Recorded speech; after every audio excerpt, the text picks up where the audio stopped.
Mango ice cream ఎలా prepare చేసుకోవాలో ఈ వీడియోలో చూసేయండి. మ్యాంగో ఐస్ క్రీమ్ కోసం నేను బాగా పండిన మ్యాంగోస్ తీసుకున్నా అండ్ మిల్క్ కూడా బాయిల్ చేసుకుని పక్కన పెట్టుకోవాలి.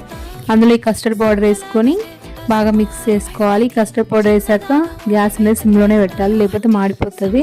అండ్ నెక్స్ట్ వచ్చేసి ఇక్కడ మ్యాంగోస్ అయితే చిన్న చిన్న పీసెస్లా కట్ చేసుకొని ఒక బౌల్లో పక్క పెట్టుకోవాలి. ఫైనల్గా మనం గార్నిష్కి వేసుకోవచ్చు అనమాట. అండ్ నెక్స్ట్ వచ్చేసి మిగతా అవన్నీ కట్ చేసుకొని అందులో మనం షుగర్ యాడ్ చేసుకొని బాగా ఫైన్గా మిక్స్ చేసుకోవాలి.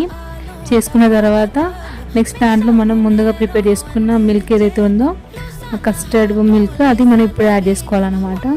ఇది యాడ్ చేసుకున్న తర్వాత ఫైన్గా మళ్ళీ ఒకసారి మిక్స్ చేసుకొని ఈ మ్యాంగో జ్యూస్ని మనం ఒక బౌల్లో అయితే తీసుకోవాలన్నమాట. అండ్ నేనైతే ఈ కంటైనర్లో అయితే యాడ్ చేసుకుంటున్నా. నెక్స్ట్ వచ్చేసి మనం ఎంతమంది చిన్న చిన్న పీసెస్లా కట్ చేసుకున్న మ్యాంగోస్ని ఇలా పైనంగా వేసుకోవాలి. అండ్ ఇప్పుడు దీన్ని ఫ్రిడ్జ్లో పెట్టుకొని తినేస్తే అయిపోతుంది.